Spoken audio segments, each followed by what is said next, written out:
Hello students, continuing our discussion on demand elasticity, I'd like to give just one simple example. Suppose a company finds that the demand for soda products increases from 100 bottles to 110 bottles as a result of the price decrease from rupees 2 to rupees 1.5 per bottle. Means the company is manufacturing soda and selling it at 2 rupees per bottle. So they are able to sell 100 bottles every day. But now they have reduced the price from 2 to 1 rupees 50 paisa. So what happens when the price has reduced, then the demand for bottle soda increased from 100 to 110 bottles. Okay, so 10 bottles increase. The price elasticity of demand is calculated by taking a 10% increase in demand, because for 100 bottles now it is only 110, so that is 10% increased demand,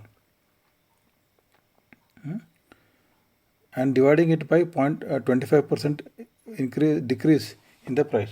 So earlier price was 2 rupees, now the revised price is 1.5 rupees, so the reduction in 25% of the price.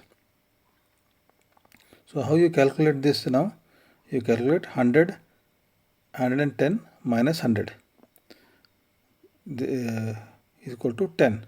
So the demand is 10 bottles. The change in increase in 10 bottles. Initial bottles is 100. So 10 divided by 100, you will get is 0.1. Okay. And 0.1 divided by the price, the change in price, that is 0.25. So 0.1 divided by 0.25 is good, you will get as 0.4. So this indicates that lowering soda prices will result in a relatively small uptick in the demand, because the price elasticity of demand for soda is inelastic. Okay, the demand elasticity is less than 1, then it is called as inelastic. Also, an increase in the total revenue will be smaller in this case compared to the more elastic demand in soda, because earlier when he was selling 100 bottles for 2 rupees, his revenue was 200 rupees. Now he is selling 110 bottles for 1.5 rupees. So that is 110 plus 55. That is 165. So the revenue has reduced. Though the price has reduced by 25%, revenue also has reduced, and earlier it was 200 rupees revenue, now it is 165 rupees revenue per day. So this is known as elasticity of demand, and there are two types of elasticity actually. Important. One is price elasticity and the second is income elasticity. Okay. So what is price elasticity? Price elasticity of demand measures the change in quantity demanded to the change in the price. That is, it is a ratio of percentage change in the quantity demanded to the percentage change in the price. Price elasticity is equal to proportionate change in quantity demanded divided by proportionate change in the price. Okay, so you can take one example as I gave. The motorcycle sales before this Bharat Stage 6 was more. Okay, but after the introduction of Bharat Stage 6 and some more safety norms like ABS, so the bike prices have increased, and because there is an increase in the price, the quantity demanded is reduced. Got it?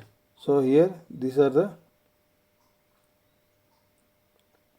price elasticity will tell you the change in demand quantity divided by change in price. There are actually 5 types of price elasticity for demand, but the two main important types of elasticity are price elasticity and income elasticity.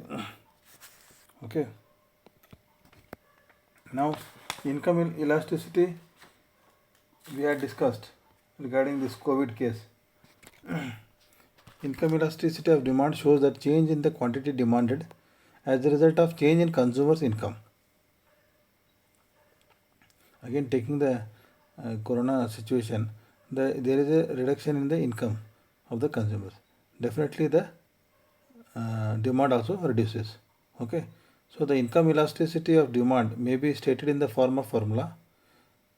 Income elasticity is equal to proportionate change in the quantity demanded divided by proportionate change in the income. So when the income changes, definitely the quantity demanded also changes. The other way around is also okay. See, after 1 or 2 years, when the situation becomes normal and the economy picks up, then there will again change in income, and because of this change in income, there will be again change in the quantity demanded. So this is about income elasticity. So what is the importance of elasticity?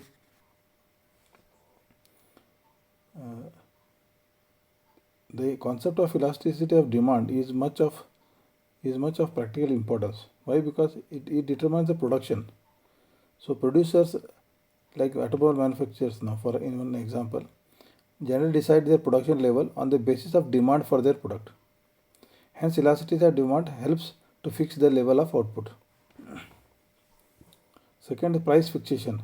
Each seller under monopoly and imperfect competition has to take into account the elasticity of demand while fixing their price. If the demand for the product is inelastic, he can fix a higher price. If there is a monopoly, then the person can fix their own price. But because now there is no much monopoly in any industry, so the prices depend upon the demand. Distribution. Elasticity helps in the determination of rewards for the factors of production. For example, if the demand for labor is inelastic, trade unions can raise wages. Okay. Then international trade. This concept helps in finding out the terms of trade between two countries. Terms of trade mean rate at which the domestic commodity is exchanged for foreign commodities. Public finance. This assists the government in formulating tax policies.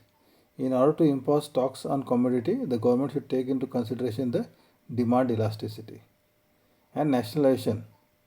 Elasticity of demand helps the government to decide about the nationalization of industries. So I think you might have heard of nationalization of banks. Okay, earlier banks were all private, then like State Bank of India, Corporation Bank, they are all nationalized. Then price discrimination.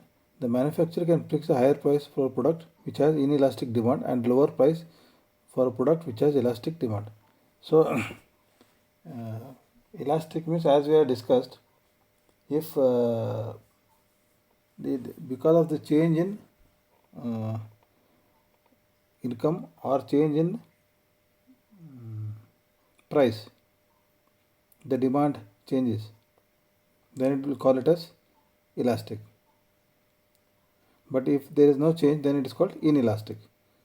So if there is no change in the demand, then the price can be fixed, higher price can be fixed by the manufacturer.